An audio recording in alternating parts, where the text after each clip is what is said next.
నూతన సంవత్సరానికి ఎలా మనం సిద్ధపడాలి, దిద్దుబాటు చేసుకొని సిద్ధపడాలి అని శుద్ధీకరణ కోటాలు ప్రారంభించబోయే ముందు నుంచి మనం వింటూ ఉన్నాం.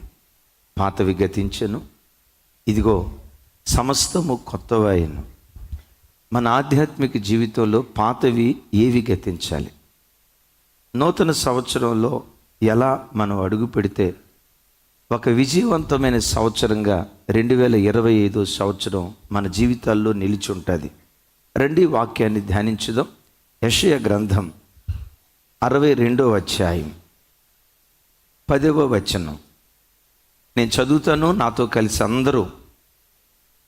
గుమ్మముల ద్వారా రండి రండి, జనములకు త్రోవ సిద్ధపరచుడి, రాజమార్గమును చక్కపరుచుడి, రాళ్లను ఏరి పారవేయుడి, జనములు చూచున్నట్లు ధ్వజమెత్తుడి. ఇశ్రాయేలు ప్రజలు రాజమార్గంలో నడుస్తున్నారు. రాజమార్గంలో నడుస్తున్న ఇశ్రాయేలీలను చూసి, ఇశ్రాయేలీలారా రాజమార్గాన్ని చక్కపరచండి. చక్కపరచడానికి ఏముందయ్యా? రాజమార్గంలో రాళ్ళు ఉన్నాయి. రాళ్ళను అలాగే ఉంచి రాజమార్గంలో మీరు నడిస్తే సుమి ప్రమాదం కలుగుతుంది, అపాయం కలుగుతుంది. రాజమార్గంలో ఉన్న రాళ్లను జాగ్రత్తగా గమనించి ఒక్కొక్క దాన్ని ఏరి పారవేయండి. మీరు అలా చేస్తే జనములు చూచున్నట్లుగా మీరు ధ్వజమెత్తబోతూ ఉన్నారు అంటాడు. ధ్వజం అనే మాటకు ఇంగ్లీష్లో బ్యానర్ అనే పదం వాడబడింది. ఆటల పోటీలు ఉన్నాయి. ఆ ఆటల పోటీల్లో 20 దేశాలు, 25 దేశాలు, 10 దేశాలు పాలు పంపులు పొందుతాయి. సెమీఫైనల్స్ అని, క్వార్టర్ ఫైనల్స్ అని, ఫైనల్స్. ఇక ఫైనల్స్ అంతా అయిపోయిన తర్వాత ఒక జాతీయ జెండా ఆ గ్రౌండ్ అంతా రెపరెపలాడుతుంది. ఓడిన వారి జెండా రెపరెపలాడుతుందా? గెలిచిన వారి జెండా రెపరెపలాడుతుందా? ఎస్. ఏ దేశ ప్రజలు గెలిచారో ఆ దేశ జాతీయ జెండా మైదానం అంతా రెపరెపలాడుతుంది. దానినే ధ్వజము అంటారు. ఆ దేశపు జెండా రెపరెపలాడుతూ ఉంటే ప్రపంచంలో ఉన్న ప్రజలందరూ కళ్ళారా చూసి ఆ దేశం గెలిచిందట్రా, ఆ దేశం విజేతగా నిలవబడిందట్రా, ఆ దేశం ఈ పోటీలో నిలవబడి అఖండమైన విజయాన్ని సాధించిందట్రా అని ఘనంగా మాట్లాడతారు కదా. 2025 సంవత్సరంలో నిన్ను చూసిన జనులు ఇదే మాట వారి నోట దేవుడుంచునుగాక. నువ్వు గెలిచావు అన్న వార్త వాళ్ళు విందురుగాక. నీవు నీ పిల్లలు గెలిచిన సమాచారం వారి కళ్ళతో చూసి వారి దేవుడు వారిని గెలిపించాడు, వారు విజేతలుగా నిలవబడ్డారు. అఖండమైన విజయాన్ని వారి ఆధ్యాత్మిక జీవితంలో, వారి వ్యాపారాలలో, వారి ఉద్యోగ స్థలాల్లో వారికి దేవుడు అనుగ్రహించాడని నిన్ను చూసిన అన్య ప్రజలు ఈ మాట మాట్లాడుకొందురుగాక. మంచిది. జనులు చూచున్నట్లుగా మన కుటుంబాలు ధ్వజమెత్తాలి. జనులు చూచున్నట్లుగా మన సంఘాలు, మన పిల్లలు ధ్వజమెత్తాలి. అయితే ధ్వజమెత్తాలంటే ఒక ప్రమాదం ఏంటో తెలుసా? మనం దొడ్డి మార్గంలో లేం, దొంగ మార్గంలో అంతకంటా లేం. రారాజును కలుసుకోవటానికి రాజమార్గం గుండా మనం ప్రయాణమే వెళ్తూ ఉన్నాం. ఏ మార్గంలో ఉన్నాం? దొడ్డి మార్గమా, రాజమార్గమా? ఇది దొంగదారా, ముఖద్వారమా? చెప్పాలి. దొడ్డి ద్వారం గుండా వచ్చేది ఎవరు? ఎవడాడు? దొంగ. రైట్. మనం రాజమార్గం గుండా ప్రయాణమే వెళ్తున్నాం. అయితే ఒక ప్రమాదం ఏంటంటే, రాజమార్గం గుండా ప్రయాణమే వెళ్తున్న మన ఆధ్యాత్మిక జీవితంలో అక్కడక్కడ రాళ్ళు ఉన్నాయట. దేవుడు అంటాడు, జై జెండా మీరు ఎగరవేయునట్లుగా రాజమార్గంలో ఉన్న రాళ్లను ఏరి నిర్దాక్షిణంగా వాటిని పారవేయండి మాట్లాడుతున్నాడు. నిజమే. రాజమార్గంలో రాళ్ళుంటే చాలా ప్రమాదం. చాలా సందర్భాల్లో కొంతమంది అన్నయ్య నడువులు నొప్పి, ఎందుకో వెనక విపరీతమైన పెయిన్, భరించలేకపోతున్నాను ఆ బాధ మధ్యలో డాక్టర్ దగ్గరికి వెళ్తే డాక్టర్లు చెప్తారు, కిడ్నీలో రాళ్ళు ఉన్నాయమ్మా, ఈ నొప్పి తొలగించబడాలంటే రాళ్లను రాళ్ళగా ఉంచకూడదు, రాళ్ళు ఏరిపాయాలి. కొంతమంది అంటారు గాల్ బ్లాడర్లో స్టోన్స్ అన్నా, విపరీతమైన పెయిన్ ఛాతిలో భరించలేకపోతున్నాను. ఆ బిడ్డ నెమ్మదిగా బ్రతకాలంటే రాళ్ళు ఏరి పారవేయాలి. అక్కడ దాకెందుకు? రాళ్ళు ఏరటం అంటే పాతకాలపు స్త్రీలకు బహు సుపరిచితం. ఏంటి చెప్పండి? ఏమేరేవాళ్ళు? చాట్లో బియ్యం వేసుకొని ఇట్లా ఎగరేస్తా కొన్ని రాళ్ళు అటని. మరి ఆ రాళ్ళలో ఏ మాధుర్యం ఉందో నాకు తెలియదు.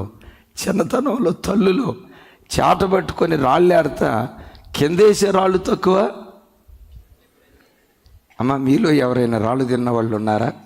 ఇప్పుడు చేతులు ఎత్తరలేండి కదా. మరి విచిత్రం ఏంటో. సరే, రాళ్లను ఏరి పారవేయుడి మాట్లాడుతున్నాడు. రాజమార్గంలో రాళ్ళు ఎంత ప్రమాదమో 2-3 సంఘటనలు చెప్తాను. అది 2011 సంవత్సరం. నేను దైవ సేవకురాలు చింతల్ ఓ ప్రాంతంలో ప్రార్థనకు వెళ్ళి ముగించుకొని రాత్రి 11 ఆ ప్రాంతంలో తిరిగి వస్తూ ఉన్నాం. సబ్స్టేషన్ దాటాం. ఇంకొంచెం ముందుకు వస్తే జీడిమెట్ల బస్ డిపో, అక్కడ బ్లేడ్ కంపెనీ ఉంది చూసారా? అక్కడ ఒక చిన్న టర్నింగ్, చీకటిగా ఉంది, లైట్ లేదు అక్కడ. అలాగని పెద్ద స్పీడ్ ఏమి లేని బండి మీద, 2 వీలర్ మీద 45, ఇంకంతకు మించి ఎక్కువ ఉన్నట్లు గుర్తులేదు. ఆ స్పీడ్తో వెళ్తూ ఉంటుండగా ఎదురుగా ఓ చిన్నపాటి గనిట్రాయి, పెద్ద రాయి ఏం కాదు, మనుషుని చేయంత గనిట్రాయి నేల మీద పడి ఉంది. ఆడకొచ్చిన తర్వాత సడన్గా చీకట్లో కనపడింది. బ్రేక్ వేసాను, ఏం జరిగిందో తెలియదు. కొంచెం స్పీడ్తో ఆ బండరాయి అట్లా దాటేనంటే నాకు బాగా గుర్తు. ఒకేసారి ఇట్లా హై జంప్ చేసినట్లుగా బండి మీద నుంచి ఇట్లా ఎగిరి మరలా బండి మీద కూర్చున్నాను. నా వెనకున్న దైవ సేవకురాలు వెనకలా లేచి నేల మీద దబేలుమని పడిపోయింది. పడిపోవటంతో లేవట్లా. వచ్చి చేయబట్టుకొని లేపుతూ ఉంటే ఇక్కడ భుజం దగ్గర ఎముకుంది చూసారా, కొంత భాగం విరిగి బయటకు వచ్చేసింది. ఎందుకు ఆ ప్రమాదం కలిగింది, ఎందుకు అపాయం కలిగింది అంటే రాజమార్గంలో రాళ్ళు ఉన్నాయి. దైవజనమా, రారాజైన యేసుక్రీస్తు వారిని మనం కలుసుకోవటానికి 2025 సంవత్సరంలో రారాజైన యేసుక్రీస్తు వారి ద్వారా జై జెండా ఎగరవేయటానికి ఇప్పుడు మనం ప్రయాణమే వెళ్ళబోతున్నాం కదా. రాజమార్గంలో నీకే ప్రమాదం కలగకుండా ఉండునట్లుగా రాళ్ళు ఏరి పారవేసే వ్యక్తులుగా మన ముందుగాక. కిడ్నీలో ఉన్న రాళ్ళు ఏరి పారటం మనకు తెలిసింది, బియ్యంలో ఉన్న రాళ్ళు ఏరి పారటం మనకు తెలిసింది, ఎస్, గాల్ బ్లాడర్లో ఉన్న రాళ్ళు ఏరి పారటం మనకు తెలిసింది. వాటికి మించి నీ ఆధ్యాత్మిక జీవితంలో ఉన్న రాళ్ళు యేసు నామం పేరిట ఈ సంవత్సరాంతంలో ఏరి పారవేయుదువుగాక. ఏరి పారవేయకపోతే ఎంత ప్రమాదమో. దేవుడు సంఘాన్ని ద్రాక్ష తోటతో పోలుస్తూ ఆ కాలంలో ఇశ్రాయేలీలు, ఈ కాలంలో క్రొత్త నిబంధన సంఘం. చూడండి, యెషయా గ్రంథం 5వ అధ్యాయం, 5వ అధ్యాయం 5వ అధ్యాయం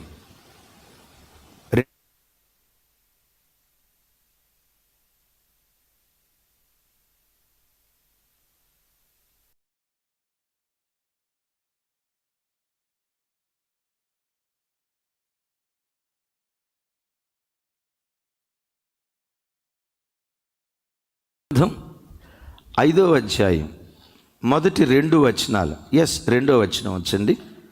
అందరూ మీ బైబిల్ తెరవండి, అందరూ బైబిల్ తెరవండి. 5వ అధ్యాయం, లైవ్ చూస్తున్న బిడ్డలు కూడా 5వ అధ్యాయం మొదటి 2 వచనాలు. నా ప్రియుని గూర్చి పాడేదను వినుడి, ఆయన ద్రాక్ష తోటను బట్టి నాకిష్టుడైన వానిని గూర్చి పాడేదను వినుడి. సత్వ భూమి గల కొండ మీద నా ప్రియునికి ఒక ద్రాక్ష తోట ఉండెను. ఆయన దానిని బాగుగా త్రవ్వి, మరలా ఆయన దానిని బాగుగా తవ్వి రాళ్లను ఏరి అందులో శ్రేష్టమైన ద్రాక్ష తీగలను నాటించెను. బాగుగా త్రవ్వి ఏం చేశాడట? బాగుగా త్రవ్వి రాళ్లను ఏరి పారేసాడట.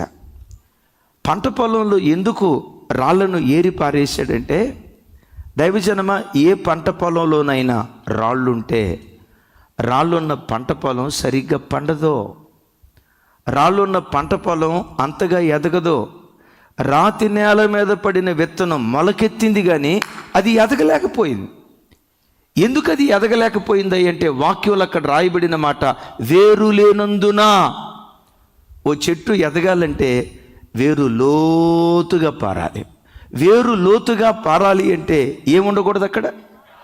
చెప్పాలి. దైవజనమా, ఇక్కడ ద్రాక్ష తోట అంటున్నాడు కదా, చూడండి.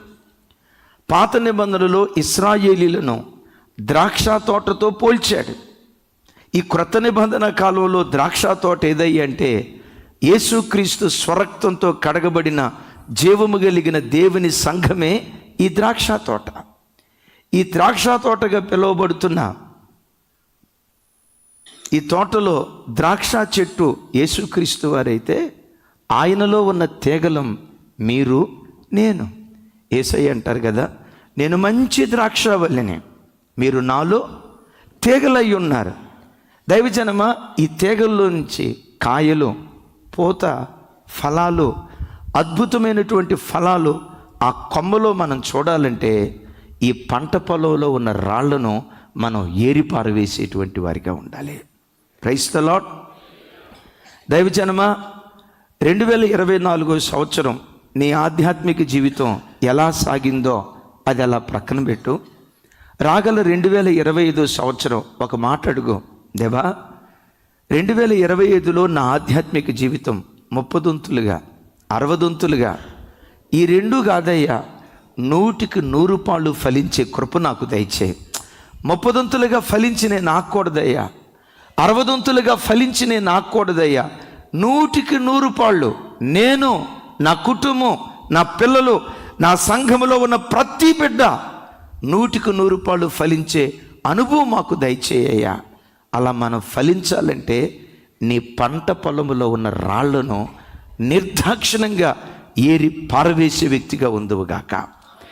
ఎప్పుడైతే ఈ రాళ్లను ఏరి పారేయటం ప్రారంభిస్తావో, మరలా చెప్తున్నాను, నీ వేరు లోతుగా పారుతుంది.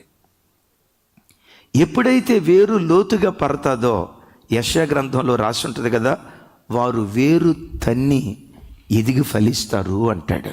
చెప్పండి ఒకసారి ఈ మాట. అంటే వేరు దన్నటం అంటే వేరు దగ్గరికి వెళ్ళి ధనమని దన్నటం కాదు. వేరు లోతుగా పారాలి. మరోసారి గుర్తుకు తెస్తా, వేరు లోతుగా పారాలి అంటే రాళ్లను తొలగించాలి. అన్నయ్య, ఇందాక నుంచి రాళ్ళు అంటున్నారు. ఏవి రాళ్ళు అన్నయ్య? గనిట్ రాళ్ళ, బండరాళ్ళ, మార్బుల, ఏ రాళ్ళు ఉన్నాయన్నా అని అంటారా? పరిశుద్ధ గ్రంథమైన బైబిల్లో 7 రాళ్లను మీకు జ్ఞాపకం చేస్తాను. మొట్టమొదటి రాయి, ఇది భయంకరమైన రాయి. మా వాడు ఆల్రెడీ పేపర్ లీక్ చేశాడు. హృదయ కాఠిన్యత. యెహెజ్కేలు గ్రంథం చూడండి. యెహెజ్కేలు గ్రంథం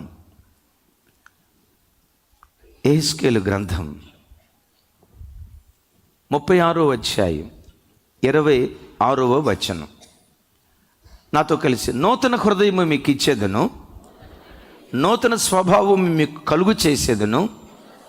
ఇక్కడ నుంచి, రాతి గుండె మీలో నుండి తీసివేసి మాంసపు గుండెను మీకు ఇచ్చేదను. నాతో కలిసి చెప్పండి, రాతి గుండె మీలో నుండి తీసివేసి మాంసపు గుండెను మీకు ఇచ్చేదను. నా వైపు చూసి సమాధానం చెప్పండి. ఇంతకీ మనలో ఉన్న మొట్టమొదటి రాయేది? రాతి గుండె. లోకంలో ఏ మనిషిని చూసినా రాతి హృదయం. మనిషి హృదయం రాతి హృదయం అవటానికి కారణం హెబ్రీ పత్రికలో అపోస్తులుడైన పౌలు గారు అంటారు, పాపము వలన కలుగు భ్రమచేత మీ హృదయములు కఠినపరచబడకుండా ఉండునట్లు జాగ్రత్తగా చూచుకొనుడి అంటాడు.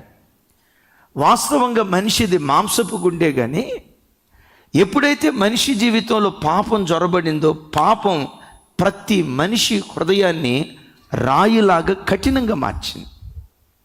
నీళ్లున్నాయి, మామూలుగా మన కుండల్లో ఉంచితే నీళ్లు ద్రావకం. అదే నీళ్లను ఫ్రిడ్జ్లో పెట్టామనుకో, ద్రావకంగా ఉన్న నీళ్లు గడ్డలాగా మారిపోతాయి. ఫ్రిడ్జ్లో పెట్టినప్పుడు నీళ్ళు ఎట్లా గడ్డగా మారిపోతాయో, ఒక వ్యక్తి జీవితంలో పాపం ప్రవేశించిందంటే, పాపం ప్రవేశించిన వాని హృదయం రాయి ఎంత కఠినంగా ఉంటుందో, పాపం చేసేవాని హృదయం కూడా అంతే కఠినంగా ఉంటుంది. మీరు ఎక్కడైనా చూడండి, తప్పు చేసిన వ్యక్తి, అయ్యా నేను తప్పు చేశా, ఇది నా వలన జరిగిన పొరపాటు అని వెంటనే ఎవడు చెప్పాడు నీకు? వాడిని నా ముందుకు తీసుకురా. సరే, ఈ రుజువులతో సహా వాడిని ముందుకు తీసుకొచ్చి ఇలా చేసేవట కదరా అంటే అప్పుడేమంటాడు తెలుసా? అసలు నాకు చెప్పండి, మన చర్చిలో తప్పు చేయని వాళ్ళు ఎవరో నాకు చెప్పు, అసలు ఈ భూమి మీద తప్పు చేయని వాళ్ళు ఎవరో నాకు చెప్పు అని వితండంగా వాదిస్తాడు. కానీ ఐ డన్ దిస్ మిస్టేక్, నా వల్ల నీ పొరపాటు జరిగింది, నేను ఈ తప్పు చేశానని ఏ వ్యక్తి హృదయపు లోతులో నుంచి పశ్చాత్తాపడడు. దైవజనమా, వాక్యం అనే విత్తనం నీలో ఫలించాలన్నా, 30 60 100 ఆ వాక్యం నీలో వ్యాపించాలన్నా, మొట్టమొదట హృదయం రాతి హృదయంగా ఉంటే పరిస్థితి ఎలా ఉంటుందో, సహజంగా మనిషి స్వభావం ఇంకా ఎలా ఉందో ఇశ్రాయేలీలు గూర్చి యెషయా గ్రంథంలో దేవుడు మాట్లాడుతూ ఇలా అంటాడు. యెషయా గ్రంథం 48వ అధ్యాయం 4వ వచనం. ఒకసారి నాతో కలిసి, నీవు మూర్ఖుడవనియు నీ మెడ ఎనపరారమనియు నీ నిదురు ఎత్తడిదనియు నేను ఎరుగుదును. ఒకసారి చూడండి, ఎవరిని గూర్చి దేవుడి మాట మాట్లాడాడు తల్లి? నా వైపు చూసి చెప్పండి. అన్యులను గూర్చి కాదు, గొర్రెపిల్ల రక్తముతో విమోచించబడిన ఇశ్రాయేలు ప్రజలను గూర్చి దేవుడు వాడుతున్న కఠినమైన పదజాలం చూడండి. నీవు మూర్ఖుడివి. ఎవరయ్యా మూర్ఖులు? ధర్మశాస్త్రం వినే ప్రజలా? అవును, వాళ్ళు వింటున్నారే కానీ మూర్ఖులుగా బ్రతుకుతున్నారు. ఎంత మూర్ఖులంటే, వారి మెడ ఎనపనరం, వారి నుదురు ఎత్తడి. చూడండి, మెడ ఎనపనరం అంటే ఇనుము గట్టిగా ఉంటుందా, రబ్బర్ లాగా ఈజీగా బెండ్ అయిపోద్దా? మీ మెడ ఎనపనరం అంటాడు. చూడండి, ఏది ఎనపనరం అంట? మీ మెడ ఎనపనరం. ఇనుము గట్టిగా ఉంటుంది కదా, దీని అర్థం ఏంటో తెలుసా? నేను ఎంత చెప్పినా మీరు లోబడరో, నా మాటకు విధేయత చూపరో, మీ మెడ ఎనపనరం. దేవుడు మాట్లాడుతూ ఉన్నాడు. అక్కడ దాకెందుకండి? మీరు ఎక్కడైనా బండి పార్క్ చేయడానికి వెళ్ళారు, ఆ పార్కింగ్ ప్లేస్లో సెక్యూరిటీయో వాలంటీరియో నిలవబడ్డాడు. మీరు ఇక్కడ పార్క్ చేయబోతున్నారు. అక్కడున్న సెక్యూరిటీ లేకపోతే వాలంటీర్ చూసి, సిస్టర్ బ్రదర్ అక్కడ కాదు, కొంచెం ఇలా ప్రక్కన పెట్టండి అని అంటంతో ఆ మాట విని వెంటనే ప్రక్కన పెడతారా? ప్రక్కన పెట్టకపోగా, అబద్ధం ఆడకుండా చెప్పండి, వెంటనే ప్రక్కన పెడతారా? ఒక చూపు చూస్తారా? అబద్ధం ఆడద్దు. ఎందుకో తెలుసా? మెడ ఎనపనారం. మీరు కూర్చుంటున్నారు, చర్చికి వచ్చి కూర్చోబోతున్నారు. అక్కడ ఎవరో నిలవబడిన సిస్టర్ ఇక్కడ కాదు, కొంచెం అక్కడ కూర్చోండి సిస్టర్ అని ఎంత సాత్వికంగా చెప్పినా, అక్కడ కూర్చోండి సిస్టర్ అని అందనుకో, ఇక అప్పుడు మీరు చూసే సూపం చూసారా? ఇక పెట్టక ఏమనే పెట్టారు వాలంటీర్గా. అంటే ఎక్కడ కూర్చోవాలో మాకు తెలియదు అన్నట్టు, ఏమి చెప్తేనే మేము నేర్చుకుంటాం అన్నట్లు. ఎందుకు ఇట్లా ఉంటామో తెలుసా? మూర్ఖురాలివి. నీ మెడ ఎనపనరం, నీ నుదురు ఎత్తడి. దేవుడు ఎంత మాట్లాడినా ఆ ప్రజలు లోబడనోళ్ళని స్థితిలో మెడేమో ఎనపనరం, నుదురేమో ఎత్తడి, హృదయమేమో అంటే ఎక్కడ భూమి లోపట ఉన్నటువంటి ఖనిజ పదార్థాలన్నీ వీడి లోపట ఉన్నాయి. హృదయమేమో రాతిమయం, నుదిరేమో ఎత్తడి, మెడేమో. ఇశ్రాయేలు ప్రజలు ఇలా బ్రతకటాన్ని బట్టి దేవుడు స్థలంలో అంటాడు, నేను ఎంత చెప్పినా మీరు లోబట్టలేదు కదా, రాతి హృదయంతో మీరు బ్రతుకుతున్నారు కదా, కఠినమైన హృదయంతో బ్రతుకుతున్నారు కదా, కాఠిన్యత అనే రాళ్లను ఏరకుండా ఎంత కఠినంగా మీరు బ్రతుకుతున్నారు కదా, నా మాట మీరు వినలేదు గనుక నేను మీ జీవితంలో ఏం చేయబోతున్నానో ద్వితీయోపదేశకాండంలో దేవుడు అంటారు. చూడండి, ద్వితీయోపదేశకాండం 28వ అధ్యాయం 23వ వచనం. నాతో కలిసి, నీ తలపైని ఆకాశము ఎత్తడి వలె ఉండును, నీ క్రిందనున్న నేల ఇనుము వలె ఉండును. మన మెడ ఎలా ఉంది? అక్కడ అంటాడు కదా, మన మెడ ఎలా ఉంది? ఇనుము అంటాడు. నుదురు ఎలా ఉంది? ఎత్తడు అంటాడు. మీ మెడ నుదురు ఎలా ఉన్నది కనుక నేనేం చేయబోతున్నానో తెలుసా? ఆకాశాన్ని ఎత్తడిలాగా చేస్తా, భూమిని ఇనుములాగా నేను చేస్తా. ఎత్తడి అంటే మీకు ఒక మాట తెలిసి ఉండొచ్చు, కంచు మోగునట్లు కనకంబు మోగున. విన్నారు కదా? ఆకాశం ఎత్తడిలాగా ఉండటం అంటే ఏంటంటే డమడమా డమడమా డమడమా డమడమా వర్షం వచ్చినప్పుడు శబ్దం వస్తుంది కానీ సొక్క వర్షం కూడా రాదు. ఇది ఎత్తడి. నువ్వు అనుకుంటావు, అరే ఉరుము ఇక్కడే పడినట్టుందే, వర్షం లేదే, చూస్తే వర్షం వచ్చినట్లుందే, మేఘావృతం అయ్యుందే, ఉరుములు మెరుపులు ఈ ధ్వని వినబడుతుంది కానీ చుక్క వర్షం కూడా రావట్లేదే అని అంటావు.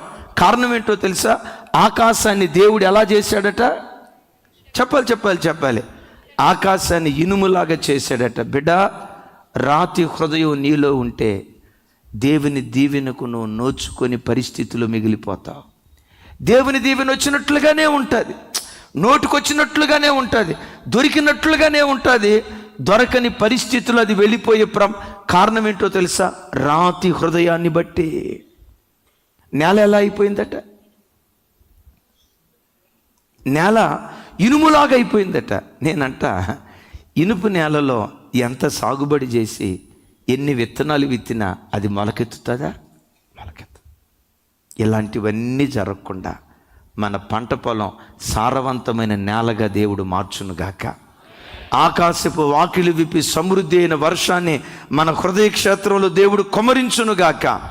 ఇలాంటి కార్యం దేవుడు మన జీవితంలో చేయాలంటే ఈరోజు మీరు నేను చేయాల్సింది ఏంటో తెలుసా? రాతి హృదయాన్ని మీలో నుంచి తొలగించుకొని మెత్తని మనస్సు గలవారై, దేవుడు శుద్ధీకరణ కోటాల్లో మాట్లాడుతున్నాడు కదా, విషపు నాలుకను గూర్చి మాట్లాడాడు, మారు మనస్సును గూర్చి మాట్లాడాడు, బెన్ హిన్నోము లోయ గూర్చి మాట్లాడాడు. గడిచిన రాత్రి దివ్యమైన వాక్యం ద్వారా మన హృదయాలను దేవుడు కదిలించాడు. ఈ మాటలన్నీ మనం విన్న తర్వాత మీరు నేను చేయాల్సింది ఏంటో తెలుసా? ఆయన పాదాల మీద సాగిలపడి, అవునయ్యా, నీకంటే పలాందాన్ని ఎక్కువ ప్రేమించా, నా జీవితంలో ఈ బలహీనత ఉంది, ఈ రాయి లాంటి అనుభవం ఉందని వాక్యం వింటూ ఉంటుండగా ఆ రాళ్లను మనం తొలగించుకోగలిగితే ఆకాశపు వాక్యులను విప్పి సమృద్ధి అయిన దీవెన మన హృదయాల్లో దేవుడు కుమ్మరించునుగాక. రాగల సంవత్సరం నూరంతలుగా ఫలించే దినాలు దేవుడు మనకు అనుగ్రహించునుగాక. వాటికంటే విశేషంగా జనులు చూచున్నట్లుగా నీవు ధ్వజమెత్తుదువుగాక. నీ జయాన్ని ప్రజలు చూడాలి. అయితే అది చూడాలంటే చెప్పండి, మనం ఏమేరేయాలి? రాతి హృదయం. సహజంగా పాత రోజుల నుంచి క్రైస్తవ సంఘాల్లో ఉన్న ఒక ఉపమానం ఉంది. ఆ ప్రాంతంలో చాకలి వారు ఉండేవాళ్ళట. చాకలి వారు బట్టలు తీసుకొని వెళ్ళి ఆ బండల మీద ఉతుకుతూ ఉండేవాళ్ళట. ఆ బండల కింద కొన్ని కప్పలు ఉన్నాయి, కొన్ని కప్పలు. ఆ కప్పల్లో సీనియర్ కప్పలు ఉన్నాయి. అయ్యా వినండి, అంటే సీనియర్ విశ్వాసులు, సీనియర్ కప్పలు ఉన్నాయి. ఈ బండ కింద కప్పలు ఉంటే ఆ బండ కింద కొత్తగా ఒక కప్పు వచ్చిందట. మొత్తానికి ఉదయం 7 ఆ ప్రాంతంలో చాకలైన బట్టలు తీసుకొని రానే వచ్చాడు. ఆ బండ మీద బెయ్యమని బాగుతున్నాడు. చాకలైన కొడతా ఉంటే ఈ కొత్త కప్పందు చూసారా, దెబ్బకి ఉలిక్కి పడుతుందట. దెబ్బకి ఉలిక్కి పడుతుందట. ఇది ఉలిక్కి పడుతుంది కానీ పాత కప్పు మాత్రం ఉలుకు పలుకు లేదంట. ఈ కొత్త కప్పుకి అర్థం కాక నేనేమిట్లా ఎగిరెగిరి పడుతున్నాను, ఏమిట్లా ఈ పాత కప్పులని అర్థం కాక అట్లాగే చూస్తామని. వస్తున్నారు, చాకలాయన కొడుతున్నాడు, ఈ కొత్త కప్పలు ఎగిరెగిరి బాబోయ్ దెబ్బ తట్టుకోలేకపోతున్నాం, బాబో ఈ రేంజుల్లో బాదుడా అని ఎగిరెగిరి పడతా ఉంటే పాత కప్ప ఒకటి అంటదట, పిచ్చిదానే ఈ శాఖలో నేను చూసావు, ఆ తర్వాత ఇంకొకడు వస్తాడు, వాడి దెబ్బ ఉంటుంది, దెబ్బ అంటే వాడిది అని అంటదంట. ఇంకో కప్పు అంటదట, ఇంకెంతసేపు, ఇంకొక గంటన్నరలో అయిపోద్ది ప్రార్థన, దెబ్బ సెక్షన్ అయిపోద్ది. మనం ఎంతసేపు ఉతికితే ఒక అర్ధగంట ఉతుకుతాడు, తర్వాత పోతాడులే అని చెప్పి పాత కప్పలు నిమ్మకు నీరెత్తినట్లుగా ఉన్నాయట. కొత్త కప్పలు ఉన్నాయి చూసారా, ఎగిరి పడుతూ ఉన్నాయట. దైవజనమా, ఒక మాట అంట, రక్షణ పొందిన ప్రారంభ దినాల్లో వాక్యం అనే దెబ్బ నీ మీద పడుతున్నప్పుడు నీ హృదయం ఎలా స్పందించిందో, చనిపోయే ఆఖరి క్షణం వరకు అలాంటి స్పందన కలిగిన వారిగా దేవుని దగ్గర బ్రతుకుదుముగాక. నువ్వు దేవుని దగ్గరకు వచ్చిన తొలి దినాల్లో అబద్ధం ఆడకూడదు. ఒక్క మాట ప్రభు అంటే చాలు, ఆ మాట విని ప్రభా నేను అబద్ధమా, ఇలా ఆ చిన్న మాటకు స్పందించి గజమని వణుకుతూ ఏడ్చావు కదూ, అలాంటి దివ్యమైన అనుభవాలు మెత్తటి హృదయము కలిగిన వారిగా దేవుని సన్నిధిలో బ్రతుకుదుముగాక. చప్పలు కొడుతూ దేవునికి స్తోత్రాలు చెప్దాం గట్టిగా హల్లెలూయా. ఈ రాజమార్గంలో దేవుడు మనల్ని నడిపించేటప్పుడు జైత్వజం ఎత్తాలంటే రాజమార్గంలో ఉన్న రాళ్లను ఏరి పాడేయాలి. ఏంటో రాళ్ళు? రాతి హృదయం. దైవజనమ, ఇన్ని దినాలు ఒకవేళ రాతి హృదయంతో బ్రతికేవేమో, కఠినమైన హృదయంతో బ్రతికేవేమో, దేవుడు ఎన్నిసార్లు నీ బలహీనతను గుర్తుకు తెచ్చినా ఇలాంటి వాక్యాలు ఎన్ని వినలేదు, ఎంతమంది సేవకుల దగ్గర వినలేదని నీ నుదురు ఎత్తడిగా చేసుకొని, నీ మెడ ఎనపనరంగా చేసుకొని, నీ హృదయాన్ని రాయిగా చేసుకున్నట్లుగా నీ జ్ఞాపకం వస్తే ఒక మాట అడుగు, రాతి హృదయాన్ని తీసేసి మెత్తని హృదయం నాకు దయచేయ్యా, నీ వాక్యానికి స్పందించి పశ్చాత్తాపంతో నేను ఉంటానయ్యా. 2 మాటలు గుర్తుకు తెచ్చి రెండో విషయానికి వెళ్తాను. నేనే పాపము చేసిన వాడని. నేనా ఒకసారి నాతో కలిసానండి.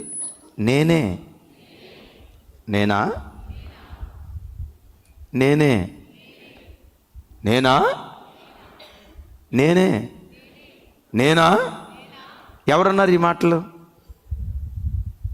అందుకని పొద్దున్నే లేవటంతో వాక్యం వినమనేది.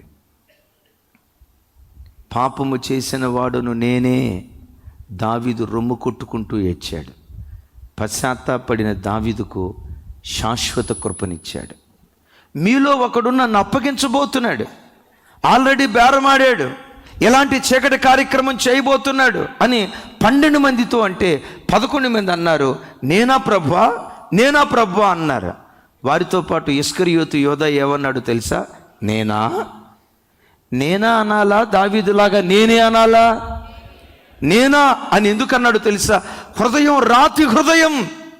దైవజనమా, దేవుడు కొన్నిసార్లు సూటిగా ముఖాముఖిగా నీతో మాట్లాడిన నీ బుద్ధిహీనతనే, నీ బలహీనతనే, నీ అవిధేయతని స్పష్టంగా దేవుడు తెలియచేసిన, ఇది నాకు కాదు ఎవరికో అన్నట్లుగా దాటవేసి వెళ్ళిన అనుభవం ఒకవేళ నీలో ఉందేమో, తస్మాత్ జాగ్రత్త. ఇస్కరియోతు యోధా అన్నాడు, నేనా అన్నాడు. చూడండి, నేనా అన్న తర్వాత ప్రభు మౌనం కాలేదు. ఏమన్నాడు? నీవన్నట్టే. ఓ మాట అడుగుతానండి, నీవన్నట్టే అని ఎంత స్పష్టంగా మాట్లాడిన తర్వాత యోధా ఏం చేయాలి? యేసయ్య కాళ్ళు పట్టుకొని పశ్చాత్తాపడి, బాబో నేనేనయ్యా, నిజంగా నాతోనే మాట్లాడేవయ్యా అని యేసయ్య కాళ్ళు పట్టుకొని పశ్చాత్తాపడితే ఉరివేసుకొని చనిపోయే పరిస్థితి యోధా కూర్చుండేది కాదు. చాలాసార్లు చెప్తా కదా, అపోస్తులుడైన పౌలు వారి స్థానం యోధా స్థానం అట. అంత బలమైన పనిముట్టుగా వాడబడవలసిన వాడు ఎందుకు ఎలాంటి ముగింపు వచ్చిందో తెలుసా? దేవుడు స్పష్టంగా మాట్లాడిన పశ్చాత్తాపడలా. నేనంట ఇస్కరియోతు యోధా లాంటి కాటిని హృదయం ఒకవేళ నీలో ఉంటే వాక్యం వింటుండగా యేసునామములో తొలగించుకుందువుగాక. దావీదులాగా దేవుని పాదాల మీద పడి పశ్చాత్తాపడితే నా చేతులెత్తి మిమ్మల్ని దీవిస్తున్నాను. 2025 కాదు, బ్రతుకు కాలమంతా దావీదుకి ఇచ్చిన శాశ్వత కృప మీకు మీ పిల్లలకు దేవుడు అనుగ్రహించునుగాక. రాతి హృదయం అనే రాళ్లను మొదట మనం ఏరి పారవేయాలి. రెండవది ఏమి ఏరి పారేయాలో చూడండి ఒకసారి. రాజుల 2వ గ్రంథం 3వ అధ్యాయం 25వ వచనం. 25వ వచనం నాతో కలిసి. మరియు వారు పట్టణములను పడగొట్టి సమస్తమైన మంచి భూభాగముల మీదను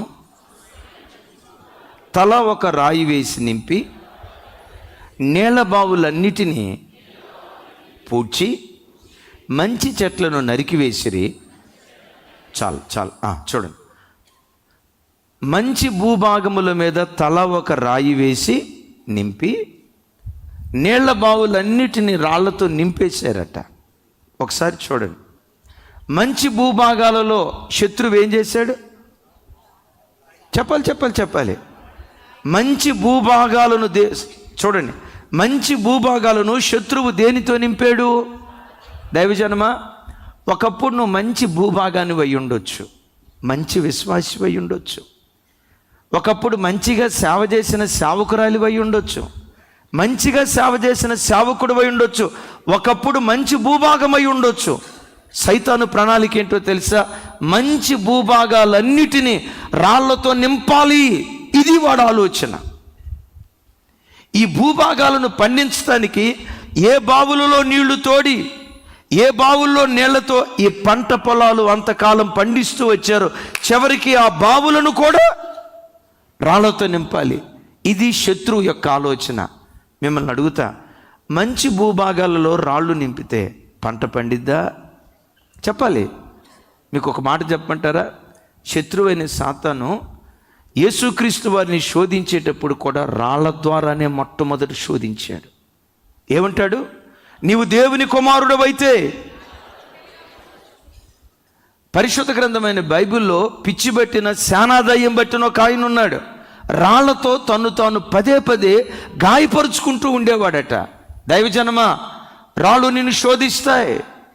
దైవజనమా, రాళ్ళు నువ్వు ఫలించకుండా ఆటంకపరుస్తాయి. వాక్యం అంటుంది, ఆ రాళ్ళు నీకు గాయాలు కలుగు చేస్తాయి, జాగ్రత్త. అవి గాయాలు కలుగు చేయకుండా ఉండునట్లుగా రాళ్లను ఏరి పారవేయండి. ఇప్పుడు ఈ పంట పొలాలలో రాళ్ళు వేస్తే బావుల్లో అంతా రాళ్ళు నింపి సేద్యం చేయకుండా చేయాలని సాతాను ప్రయత్నం చేశాడు. ఈ స్థలంలో రాజుల గ్రంథంలో రాయబడిన మాటే ఆదికాండంలో మనం చూస్తాం. ఆదికాండంలో చెప్పండి, ఎక్కడ చూస్తాం? బావులను పూడ్చిన అనుభవం ఎక్కడ చూస్తాం? రెండో మాట, ఆదికాండం 26వ అధ్యాయం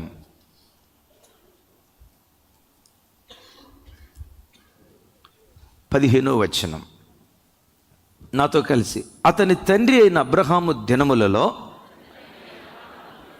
అతని తండ్రి దాసులు త్రవ్విన బావులన్నిటినీ ఫిలిష్తీయులు మన్ను పోసి పూడ్చివేసిరి. అప్పుడు తన తండ్రి అయిన అబ్రహాము దినములలో త్రవ్విన నీళ్ల బావులను ఇస్సాకు తిరిగి తవ్వించెను. ఎలయనగా అబ్రహాము మృతి పొందిన తరువాత ఫిలిష్తీయులు వాటిని పూడ్చివేసిరి. నెక్స్ట్, మరియు ఇస్సాకు దాసులు ఆ లోయలలో త్రవ్వగా జలలు గల నీళ్ల బావి దొరికెను. ఆమెన్. జలలు గల ఓటలు ఇస్సాకునకు దేవుడు అనుగ్రహించాడు. ఒకసారి చూడండి. అబ్రహాము తన పంట పొలాన్ని పండించుకోవటానికి బావులు త్రవ్వించాడు. ఫిలిష్తీయులు ఏం చేశారట? ఆ బావులను. దైవజనమా, అబ్రహాము దినములలో తాను తవ్వించిన బావులను ఫిలిష్తీయులు పూడిస్తే ఇస్సాకు మౌనంగా లేడు. చూసి తిరిగి వాటిని మరలా తిరిగి తవ్వించడం ప్రారంభించాడు. తవ్వించటం ప్రారంభించాడో లేదో దేవుడు ఇస్సాకునకు జలలు గల ఓటలు దేవుడు అనుగ్రహించాడు. దైవజనమ, 2024 సంవత్సరంలో నీ విశ్వాస అనుభవాలను ఒకవేళ సాతాను పూర్తి చేశాడేమో. లోకమనే మన్ను పోసి, నేత్రాశ, శరీరాశ, జీవపు డంబం అనే మన్ను పోసి నీ ఆధ్యాత్మిక అనుభవాలను ఒకవేళ వాడు పూర్తి చేశాడేమో. వాక్యం అనే గడ్డపారు తీసుకొని వాటిని త్రవ్వి ఈ సంవత్సరాంతపు దినాల్లో తిరిగి నువ్వు తవ్వటం ప్రారంభిస్తే ఇస్సాకుకు జలలు గల ఓటలు ఇచ్చిన దేవుడు 2025 సంవత్సరంలో ఆ జలలు గల ఓటలు దేవుడు నీకు అనుగ్రహించునుగాక. అబ్రహాము యొక్క ఓటలు ఎలాంటివో 2 మాటలు చెప్తాను. నంబర్ 1, అబ్రహాము సమాధానాన్ని కోరుకున్నవాడు. ఇస్సాకు ఇక్కడ బావులు తవ్వాడు కదా, బావులు తవ్విన తోడనే ఫిలిష్తీయుల కాపరులు వచ్చి ఈ బావులు మావి అన్నారు. ఇస్సాకు ఈ మాట అనాల్సిందే. నేను కష్టపడి తవ్వుతున్నంతసేపు మీరు మౌనంగా ఉన్నారు, నీళ్లు పడేసరికి మావంటే ఎట్లా? మేము కష్టపడ్డాం కాబట్టి ఈ బావి దున్నిన వాడిదే భూమి కదా, త్రవ్విన వాడిదే, త్రవ్వింది మేము, ఈ బావి మాదే అని గొడవకు దిగల. మీదే సరే తీసుకోండి. ఇంకో చోటకి వెళ్ళాడు, అక్కడ బావి తవ్వాడు, జలలు గల ఓటలు ఇచ్చాడు. ఆడకొచ్చిన తర్వాత కూడా ఈ బావి మాది అన్నాడు. ఇస్సాకు ఏం చేశాడు? ఎట్లా మాది అంటారా, రండి తేల్చుకుందాం అని అల్లా. మీదన్నారా, సరే తీసేసుకోండి అని అక్కడి నుంచి ఇంకో చోటకి వెళ్ళాడు. బైబిల్లో రాయబడిన మాట, ఆ రాత్రి వేళ బేర్షెబాలో దేవుడైన యెహోవా ఇస్సాకునకు ప్రత్యక్షమై, నీ తండ్రి అయిన అబ్రహాము దేవుడను, ఎస్ నీ దాసుడు, నీ తండ్రి నా దాసుడైన అబ్రహామును బట్టి నిన్ను ఆశీర్వదించడం ప్రారంభిస్తాను అని మాట్లాడతాడు.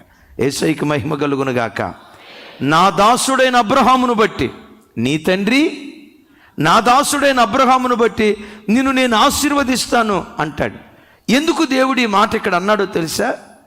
ఇస్సాకు వివాదపడేవాడు కాదు. ఇలాంటి అనుభవం ఒకప్పుడు ఎవరిలో ఉండేదో తెలుసా? అబ్రహాములో ఉండేది. ఎక్కడ?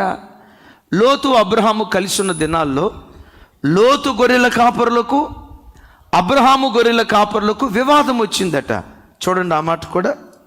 ఎస్, ఆదికాండం 13వ అధ్యాయం.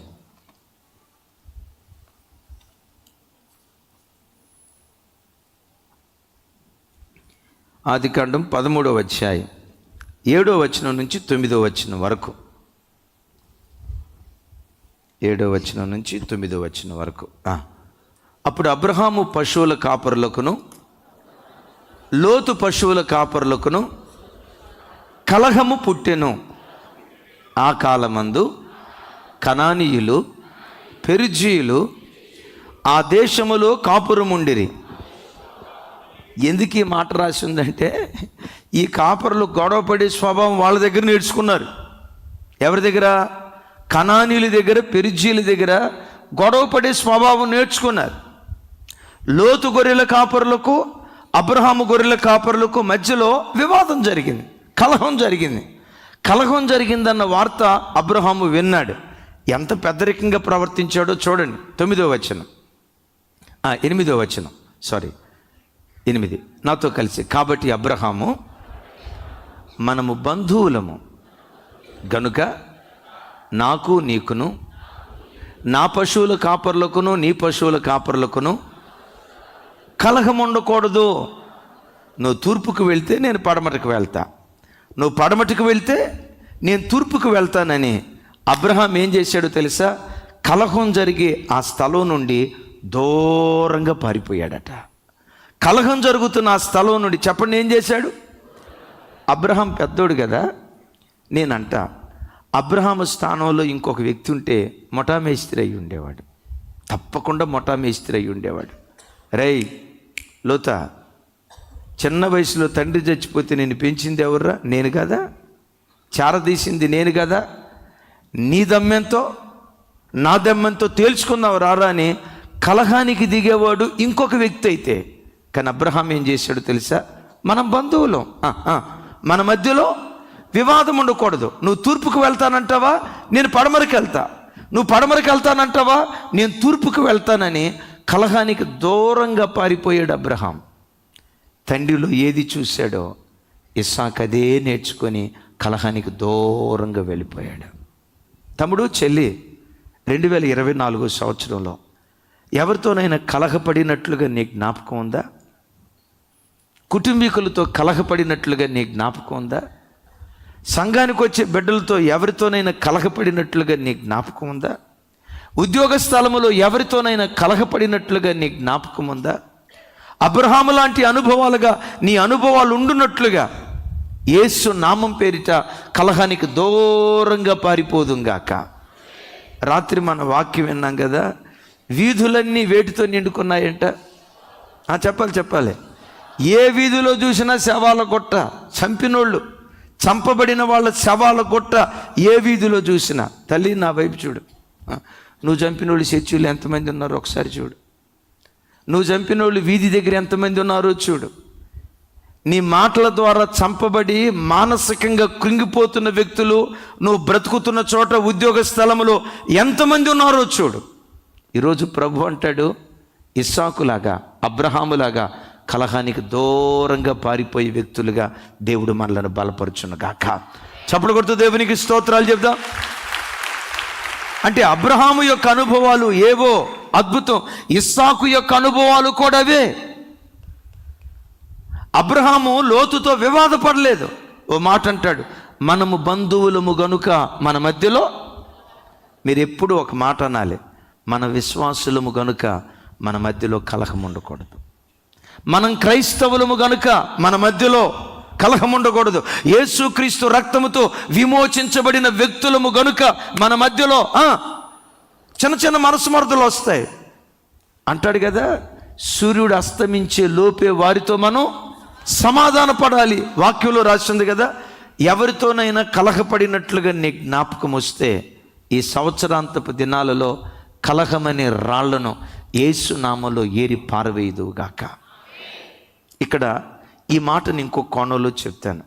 అబ్రహాము దినములలో త్రవ్విన బావులను. ఈ మాటకున్న అర్థం ఏంటో తెలుసా? పూర్వదినాల్లో మనకుండే భక్తి ఉంది చూసారా? పూర్వదినాల్లో మనకుండే ఆత్మీయ స్థాయి ఉంది చూసారా? పూర్వదినాల్లో దేవుడంటే మన గుండెల్లో ఉన్న మక్కువ ఉంది చూసారా? ఆ పూర్వదినాల్లో ఉన్న భక్తిని రాళ్లతో కప్పి పెట్టాలి. ఇది సైతానుగాడి ప్రణాళిక. ఒకప్పుడు ఆదివారపు ఆరాధన అంటే ఎలా తహతహలాడేవాళ్ళమో, ఆ తొల్లిటి దినాల్లో దేవుని సన్నిధి పట్ల నీ గుండెల్లో ఉన్న మక్కువ, ఆ అపేక్ష, ఆ తొల్లిటి అనుభవాలు సమాధి చేయాలి.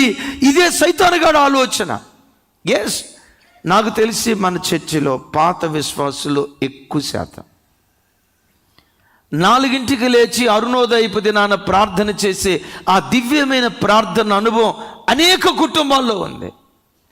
మనం రక్షణ పొందిన ప్రారంభ దినాల్లో మన ఆత్మీయ స్థాయి ఎలా ఉండేదో తెలుసా? 4ంటికి లేచి ప్రార్థన చేయటం. ఎప్పుడైనా పొరపాటున వారంలో ఒక్కరోజు లేవకపోతే, నా వైపు చూడాలి ఈ మాట, ఎప్పుడైనా వారంలో ఒక్కరోజు ఉదయకాలం అరుణోదయపు దినాన లేవకపోతే ఆ రోజంతా ఈరోజు లేవలేదు ప్రభా, ఈరోజు లేవలేదు ప్రభా, ఈరోజు కంఠధ్వని నీకు వినిపించలేదయ్యా, ఈరోజు ఉదయకాలం మీ సన్నిధిలో నేను లేవలేకపోయాను ప్రభు అని ఒక్క దినం లేవనందుకు ఆ దినమంతా అపరాధ భావంతో కుమిలిపోయిన దినాలు మన రక్షణ పొందిన ప్రారంభ దినాల్లో ఉండేవి. అన్నా, నేను రక్షణ పొందిన ప్రారంభ దినాల్లో నాకు ఈ అనుభవం ఉందన్న వాళ్ళు చేతులు పైకెత్తండి. ఎవరు సరిగ్గా చేయి పైకెత్తలా? ప్రసాదా, నీకు అసలు ఫస్ట్ నుంచి లేదా? థ్యాంక్ యూ అన్న, థ్యాంక్ యూ. పాత వాళ్ళు ఎవరైనా చేయెత్తుతారు. ఒక్కరోజు వారంలో ఒక్కరోజు లేవకపోతే, అయ్యో ఈరోజు లేవలేదయ్యా, నిద్ర మొత్తం ఎక్కువైపోయిందయ్యా, సోమరితనం ఎక్కువైపోయిందయ్యా, నిర్లక్ష్యం ఎక్కువైపోయిందయ్యా, నా నిర్లక్ష్యాన్ని తొలగించాయని ఒక్కరోజు ఉదయం లేవకపోతే ఆ దినమంతా అపరాధ భావంతో అల్లాడిపోయిన దినాలు గడిచే కొలదే రాజుగారి గుర్రం రాను రాను గాడిదైపోయినట్లుగా వారాల తరబడి ఉదయకాలం లేచి ప్రార్థన చేసుకోకపోయినా, నిమ్మకు నీరెత్తినట్లుగా నువ్వు కూర్చున్నావే, కారణం ఏంటో తెలుసా? నీ పూర్వపు ఆత్మీయ అనుభవాల మీద సాతానుగాడు రాళ్ళేశాడు. ఒకప్పుడు ఉదయకాల ప్రార్థన అంటే నీకుండే మక్కువ ఉండేది, చూసావు? ఆ అపేక్షను కోల్పోయేటట్లుగా నీ పూర్వపు ఆత్మీయ అనుభవాల మీద వాడు రాళ్ళేసి నీ ఆత్మీయ జీవితాన్ని పాడు చేస్తున్నాడు. ఒకప్పుడు జీవితంలో ఎప్పుడైనా ఒక్క ఆదివారపు ఆరాధన పోగొట్టుకుంటే, అయ్యో ఈ ఆదివారం ఆరాధనకు వెళ్ళలేకపోయా, ఈ ఆదివారం ఆరాధనకు వెళ్ళలేకపోయా, నా దేవుని మందిరానికి వెళ్ళలేకపోయానని ఒక్క ఆదివారం ఆరాధనకు వెళ్ళకపోతే ఘోరమైన తప్పు చేసినట్లుగా మన ప్రారంభ జీవితాలు ఉండేవి. ఈరోజు చిన్న పని అడ్డొచ్చిన, బంధువు వచ్చిన, చిన్న తలనొప్పి వచ్చిన, చిన్న అనారోగ్యం వచ్చిన ఒకటే మాట, చిన్న అనారోగ్యం వచ్చిన, ఏమా మందిరానికి రాలేదు? లైవ్ ఉంది కదా అన్నయ్య, చర్చికి వస్తే ఒక వాక్యం వినేదాన్ని, ఇంట్లో ఉండటాన్ని బట్టి. ఎంత అద్భుతమో చూడండి. దైవజనమా, నీ పూర్వపు అనుభవాలను సైతానుగాడు ఒకవేళ వాడు పూడ్చినట్లుగా జ్ఞాపకం వస్తే ఈ శుద్ధీకరణ కోటాల్లో మరలా తిరిగి తవ్వుకోవటం ప్రారంభించు. మరలా తిరిగి నువ్వు త్రవ్వుకోవటం ప్రారంభిస్తే దేవుడు జల్లులు గల ఓటలు నీకు అనుగ్రహించునుగాక. ఒకప్పుడు అబ్రహాము దినాల్లో ఉన్న అభిషేకం, అబ్రహాము దినాల్లో ఉన్న కృప నీ దినాల్లో కూడా నా దేవుడు కొమ్మరించునుగాక. చప్పలు కొడుతూ దేవునికి స్తోత్రాలు చెప్దాం. అబ్రహాము అనుభవాలే మన అనుభవాలుగా ఉండునట్లుగా ఆ పూర్వపు వైభవం మన ఒక్కొక్కరికి దయగల దేవుడు అనుగ్రహించునుగాక. నేను మరలా అంటాను, బైబిల్లో పూర్వకాలపు భక్తులు ఎలా ఉన్నారో అలాంటి దినాలు దేవుడు నీలో చూచునుగాక, మన సంఘంలో చూచునుగాక. అపోస్తులు పూర్వ దినాల్లో ఎలా సేవ చేశారో మేము కూడా అలా ప్రయాసపడి ప్రభు సేవ చేసే ఆ పూర్వ దినాలు వంటి దినాలు ఈ దినాల్లో దేవుడు అనుగ్రహించునుగాక. అలాంటి దినాలు దేవుడు అనుగ్రహించాలంటే మనం ఏం చేయాలి? ఆ రాళ్లను ఏరి పారవేసే వ్యక్తులుగా ఉందుముగాక.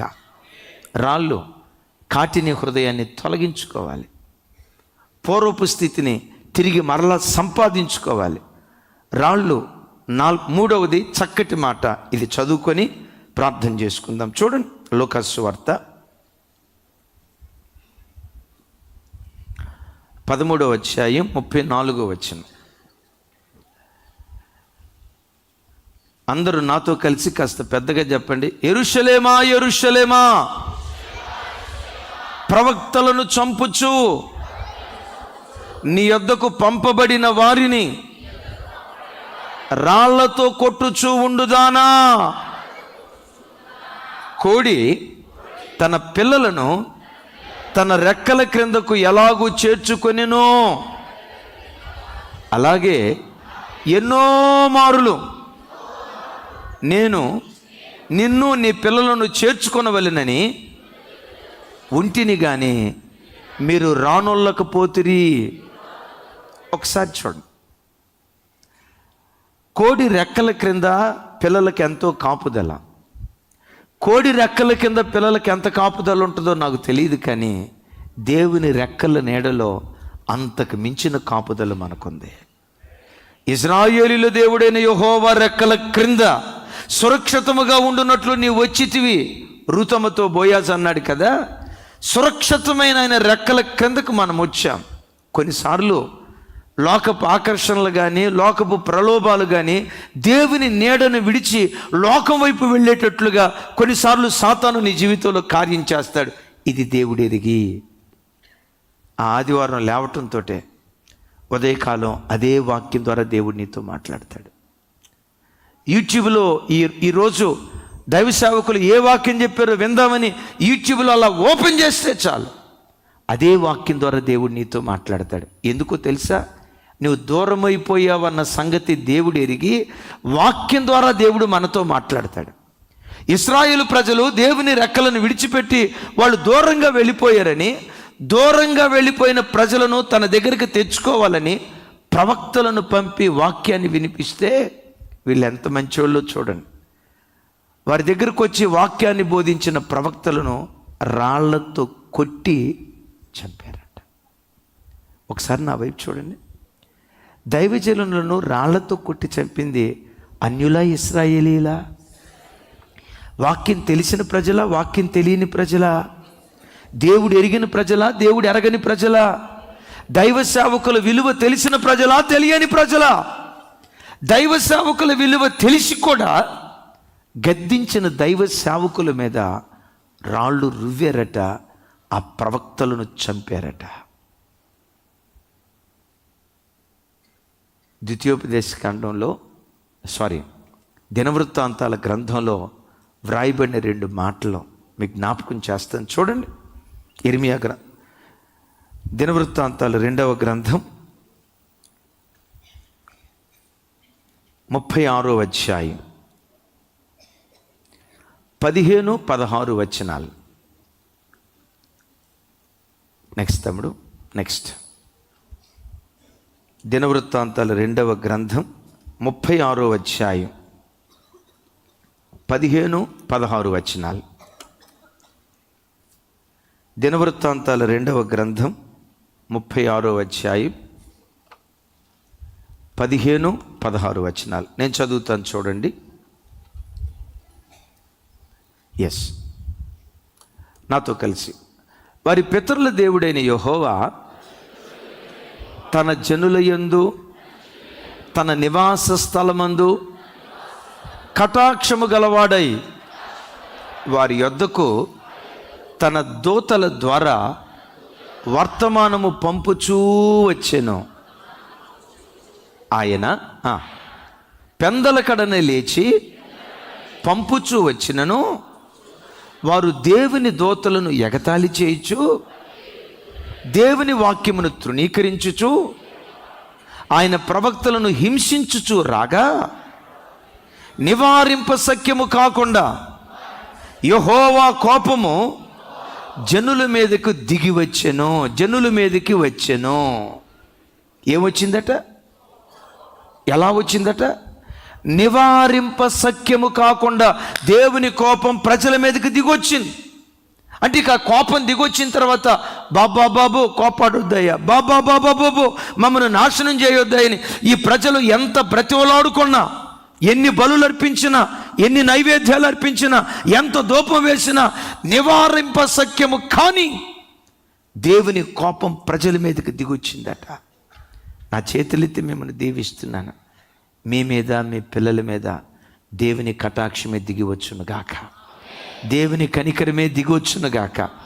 ఆయన కృపే వర్షంలాగా మన ఒక్కొక్కరి మీద యేసు నామములో కుమ్మరించబడును గాక. వీళ్ళ మీదకి నివారింప శక్యము కాకుండా దేవుని కోపం ఎందుకు దిగొచ్చిందో 15వ వచనం ఇంకొకసారి చూద్దాం, ఎంత చక్కగా దేవుడు మాట్లాడుతున్నాడు. నాతో కలిసి చెప్పండి. వారి పితరుల దేవుడైన యెహోవా తన జనుల యందును, తన నివాస స్థలమందును కటాక్షము గలవాడై వారి యొద్దకు తన దూతల ద్వారా వర్తమానం పంపుచూ వచ్చెను. ఒకసారి నా వైపు చూడండి. ఈ ఉదయకాలం దేవుడు మీకేం వినిపిస్తున్నాడు? తన వర్తమానాన్ని వినిపిస్తున్నాడు. ఎందుకో తెలుసా?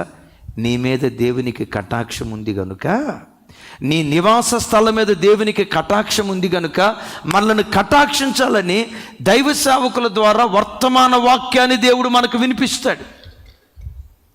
వర్తమాన వాక్యం ద్వారా నీ బుద్ధిహీనతను, నీ బలహీనతను, నీ అవిధేయతను, నీ ఆటంకాన్ని వర్తమాన వాక్యం ద్వారా దేవుడు మనకు వినిపిస్తాడు. ఎందుకు ఈ వర్తమానాన్ని వినిపిస్తాడో తెలుసా? నీ మీద దేవునికి కటాక్షం ఉన్నది కనుక. చెబుతాం గట్టిగా ఆమెన్. దేవుడు నీ బలహీనతను మాట్లాడుతున్నాడు అంటే నిన్ను నొప్పించాలని కాదు, అది నీ పట్ల దేవుని ప్రేమకున్న నిదర్శనం. ఆమెన్. దేనికి నిదర్శనం? దేవుడు నిన్ను ప్రేమిస్తున్నాడు అనే దానికి నిదర్శనం ఏంటో తెలుసా? నీ బలహీనతను దేవుడు గుర్తుకు తెస్తాడు, నీ బుద్ధిహీనతను దేవుడు గుర్తుకు తెస్తాడు. దేవుడు ఆ రీతిగా బుద్ధిహీనతను గుర్తుకు తెచ్చు మాట్లాడుతున్నాడంటే నీ మీద, నీ నివాస స్థలం మీద దేవుని కటాక్షము నిలుచున్నది కనుకే తన వర్తమాన వాక్యాన్ని మన దగ్గరికి పంపించాడు. దేవుడట ప్రతి ఉదయకాలం పెందల కడనే తన ప్రవక్తలను పంపి, 16వ వచనంలో అంటాడు, ప్రవక్తలను పంపి పెందల కడనే వాళ్ళకు వాక్యం వినిపిస్తే దేవుని వాక్యాన్ని, దేవుని దూతలను ఏం చేశారట వాళ్ళు? ఎవరిని? ఏమండి, దేవుని ప్రతినిధులను, దైవ సేవకులను అన్యులు ఎగతాళి చేశారంటే పోనీలే అనుకోవచ్చు. వాక్యం ఏంటో ఎరగని ప్రజలు ఎగతాళి చేశారంటే పోనీలే అనుకోవచ్చు. ఇక్కడ ఎగతాళి చేసింది, తృణీకరించింది దేవుని ప్రజలుగా పిలువబడుతున్నవారు. దేవుడు దాన్ని చూసి సహించలేక నివారింప సఖ్యము కాని కోపం వాళ్ళ మీద కుమ్మరించినట్లుగా లేఖనాల్లో చూస్తున్నాం. దైవజనమ, 2024 సంవత్సరంలో దేవుడు నీతో మాట్లాడినప్పుడు ఎప్పుడైనా దైవ సేవకులను గూర్చి తృణీకారంగా నువ్వు మాట్లాడుకున్నావేమో, ఎగతాళిగా మాట్లాడుకున్నావేమో, ముఖం చిన్నబుచ్చుకున్నావేమో. ఈయన ఎప్పుడు ఇలాగే చెప్తాడు, ఈ అక్కెప్పుడు ఇలాగే చెప్తుంది, వీళ్ళు ఇలాగే చెప్తారని దేవుడు నిన్ను ప్రేమించి నీతో మాట్లాడుతూ ఉంటే దిద్దుబాటు చేసుకోకుండా గద్దింపు మీద ఒకవేళ తిరుగుబాటు చేసిన వ్యక్తిగా ఉన్నావేమో. తస్మాత్ జాగ్రత్త. దేవుని కోపం మన మీద రగులుకోక మునిపే దేవుడు గద్దిస్తున్నప్పుడు ఆయన పాదములు ఎదుట సాగిలపడే కృప దేవుడు మనకు అనుగ్రహించునుగాక. బైబిల్లో ఒక బాధాకరమైన సంగతి, యోవాషు అనే ఒక రాజు పేరు బైబిల్లో మీరు వినుంటారు. 7వ సంవత్సరంలో తల్లిని తండ్రిని కోల్పోయాడు. యెహోయాదా అనే ప్రధాన యాజకుడు 7 సంవత్సరాల చిన్న బిడ్డని మందిరంలోకి తీసుకొచ్చి 7 సంవత్సరాల వయసులో ఉన్న పసిబిడ్డను రాజుగా అభిషేకిస్తాడు. విన్నారా? 40 సంవత్సరాల పాటు రాజుగా పరిపాలన చేస్తాడు. యెహోయాదా బ్రతికి ఉన్న దినాలన్నిటిలో యోవాషు దేవుని దృష్టికి యథార్థంగా ప్రవర్తిస్తూ వచ్చాడట. చూడండి ఆ మాట, దినవృత్తాంతాల 2వ గ్రంథం 24వ అధ్యాయం 1-2 వచనాలు.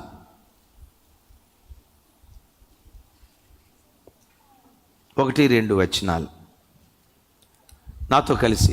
యోవాషు ఏలన ఆరంభించినప్పుడు 7 సంవత్సరముల ఈడు గలవాడై యెరూషలేములో 40 ఏండ్లు ఏలెను. అతని తల్లి బేర్షెబా కాపురస్తురాలైన జిబ్యా యాజకుడైన యెహోయాదా బ్రతికి ఉన్న దినములన్నీ యోవాషు యెహోవా దృష్టికి యథార్థముగా ప్రవర్తించెను. చప్పలు కొడుతూ దేవునికి స్తోత్రాలు చెప్దాం. నా వైపు చూడండి. ఏ వయసులో రాజు అయ్యాడు? ఏమంటే 7 సంవత్సరాల అబ్బాయిని కూర్చోబెట్టి రాజు అని ప్రకటిస్తే జనాలు అంగీకరిస్తారా? నేను అప్పుడప్పుడు చెప్తా, రాహుల్ గాంధీ గారిని ఇప్పటికీ కొంతమంది అంగీకరించట్లే. చిన్నపిల్లోడు అంటున్నారు, 50 సంవత్సరాలు దాటిన ఆయన. 45-50 సంవత్సరాలు దాటిన రాహుల్ గాంధీ గారిని కొంతమంది అంగీకరించలేదంటే 7 సంవత్సరాల పసిబిడ్డను రాజుగా ఎవరైనా అంగీకరిస్తారా? అంగీకరించేటట్లుగా పెద్దరికం చేసింది ఎవరో తెలుసా? ప్రధాన యాజకుడైన యెహోయాదా. యెహోయాదా బ్రతికి ఉన్న దినాలన్నిట యథార్థంగా ప్రవర్తించాడట. మీరు నాకు సమాధానం చెప్పండి. బ్రతికి ఉన్న దినాలంతటిలో యథార్థంగా ప్రవర్తించాడంటే చనిపోయిన తర్వాత ప్రవర్తించలేదనే కదా. నేనంట, నీలో యాజకుడిని ఎప్పుడు బ్రతకని, నీలో ప్రవక్తను ఎప్పుడు బ్రతకని, గద్దించి బుద్ధి చెప్పే దైవ సేవకులను బ్రతికించుకో. ఈ మార్గంలో నడు, ఈ మార్గంలో నడవద్దు, హెచ్చరిస్తూ బుద్ధి చెప్పే సేవకులను ఎప్పుడు నీ జీవితంలో బ్రతకని. సౌలు జీవితంలో సమూయేలు ప్రవక్త చనిపోయాడు. సౌలు జీవితంలో సమూయేలు ప్రవక్త చనిపోయాడు. సౌలు ముగింపు ఎలా వచ్చిందో మీరు ఎరుగుదురు. దైవజనమ, మీ జీవితాల్లో ఎప్పుడు గద్దించి బుద్ధి చెప్పే ప్రవక్తలను ఎప్పుడు మీరు బ్రతికించుకోండి, బ్రతికించుకోండి, బ్రతికించుకోండి. మాకు మార్చొద్దు. ఇలా మమ్మల్ని అన్నారు, మమ్మల్ని హెచ్చరించారు, తిరస్కారంగా ఉండొద్దు. గద్దింపుకు తిరుగుబాటు చేసే వ్యక్తులుగా దేవుని సన్నిధిలో మనం బ్రతకొద్దు. యెహోయాదా బ్రతికి ఉన్న దినములంతా యథార్థంగా ప్రవర్తిస్తూ వచ్చాడు. నేను గద్దించే ప్రవక్తలు, నిన్ను హెచ్చరించే యాజకులు నీ బ్రతుకులో ఉన్నంత కాలం నువ్వు యథార్థంగా బ్రతికే కృప దేవుడు అనుగ్రహించునుగాక. యెహోయాదా చనిపోయాడు. ఇంత ఉపకారాన్ని పొందుకున్న యోవాషు విగ్రహారాధికుడై విగ్రహారాధన చేస్తూ ఉంటే విచిత్రం, యెహోయాదా కుమారుడు జకర్యా ఆయన కుమారుడు లేచి, రాజా, చిన్నతనంలో దేవుడు నిన్ను పెంచి రాజుగా అభిషేకిస్తే ఇంత హేయమైన కార్యం చేస్తావా, తస్మాత్ జాగ్రత్త అని గద్దిస్తే విచిత్రం తెలుసా, కృతజ్ఞత లేనివాడై యోవాషు రాళ్ళు పట్టుకొని రువ్వి జకర్యా అనే ప్రవక్తను చంపేశాడండి. అయ్యా, ఎవరు నువ్వు చంపుతున్నావు యోవాషు? జకర్యాని. జకర్యా ఎవరు? నిన్ను పెంచి పెద్ద చేసి రాజుగా సింహాసనం మీద కూర్చోబెట్టిన ప్రధాన యాజకుడైన యెహోయాదా కుమారుడే కదా. అతని తండ్రి నీకు ఎంత ఉపకారం చేస్తే అపకారం చేయడానికి నీకు ఎలా మనసు వచ్చింది? తనను వేలెత్తి చూపించినందుకు, నువ్వు చేస్తుంది తప్పు అన్నందుకు, ఈ మార్గం గుండా వెళ్ళటం తప్పు అన్నందుకు రాళ్ళు రువి చంపాడు. మూడవ రాయి ఏదో తెలుసా? గద్దింపును తిరస్కరించే రాయి, హెచ్చరికను తిరస్కరించే రాయి, దిద్దుబాటును తిరస్కరించే రాయి, లోబడి తత్వం కలిగిన తిరస్కరించే రాయిని ఈ సంవత్సరాంతపు దినాల్లో మనం ఏరి పారవేయుదుంగాక. ఒక మాట చదివి నేను ప్రార్థన చేస్తాను. సామెతల గ్రంథం చూడండి, 13వ అధ్యాయం 18వ వచనం. సామెతల గ్రంథం 13వ అధ్యాయం 18వ వచనం. శిక్షను ఉపేక్షించువానికి అవమాన దారిద్రతలు ప్రాప్తించును, గద్దింపు లక్ష్య పెట్టువాడు ఘనతనందును. చప్పలు కొడుతూ దేవునికి స్తోత్రాలు చెప్దాం. ఒకసారి నా వైపు చూడండి. ఎవరు ఘనత నొందుతున్నారట? ఎవరైతే గద్దింపును లక్ష్య పెడతారో, గద్దింపును లక్ష్య పెట్టిన వాడు ఘనత నొందుతూ ఉన్నాడు. గద్దింపును తిరస్కరించేవాడు, మాకు గద్దింపు వద్దండి, మాకు దిద్దుబాటు వద్దండి, మాకు హెచ్చరిక వద్దండి, మా లైఫ్ మా ఇష్టం, మేము ఎలా బ్రతకాలనుకున్నామో అలాగే బ్రతుకుతాం అని గద్దింపును ఉపేక్షించేవాడట అవమానము దారిద్ర్యతను అనుభవిస్తూ ఉంటాడట. 2025లో అవమాన దారిద్ర్యతలు తూర్పుకు పడమరకు ఎంత దూరమో అంత దూరం దేవుడు మన బ్రతుకులు చేయునుగాక. జనులందరూ చూచున్నట్లుగా ధ్వజాన్ని దేవుడు ఎత్తునుగాక. జనులు చూచున్నట్లుగా దేవుడు ధ్వజం ఎత్తున్నట్లు రాజమార్గంలో ఏమున్నాయి? రాళ్ళు ఉన్నాయి. ఈ రాళ్ళని ఏం చేయాలి? ఏంటి? మొదటి రాయి హృదయ కాఠిన్యత అనేది రాయి. మొదటి రాయి హృదయ కాఠిన్యత ఒకవేళ ఉందేమో, ఆ రాళ్లను ఏరి పారవే. కోల్పోయిన పూర్వపు ఆత్మీయ అనుభవాలను, సాతాను పూర్వపు అనుభవాలను ఒకవేళ పూడ్చివేస్తే పూర్వపు అనుభవాలను మరలా తిరిగి సంపాదించుకునే వారిగా మనం బ్రతుకుదుము గాక. ఏంటి రాళ్లను ఏరి పారేయటం? గద్దింపును తిరస్కరించిన వ్యక్తిత్వం. 2024లో పలుమార్లు దేవుడు నిన్ను గద్దించిన, పలుమార్లు దేవుడు నిన్ను హెచ్చరించిన, పలుమార్లు దేవుడు నీకు బుద్ధి చెప్పిన వాక్యం వింటూ తిరస్కారంగా మాట్లాడేవాము. ఇక్కడ నిలబడి వాక్యం బోధిస్తున్న దైవ సేవకులను తృణీకారంగా మాట్లాడేవేమో, ఎగతాళి చేసేవేమో. నివారింప సఖ్యము కాని దేవుని కోపం మన మీదకి దిగి రాకుండా ఉండునట్లుగా ఆయన రెక్కల నీడకు రమ్మని దేవుడు పిలుస్తూ ఉంటుండగా మన చెడుతనాన్ని విడిచిపెట్టి దేవుని మాటకు లోబడి ఆయన రెక్కల క్రిందకు వచ్చే భాగ్యం దేవుడు మనకు అనుగ్రహించునుగాక.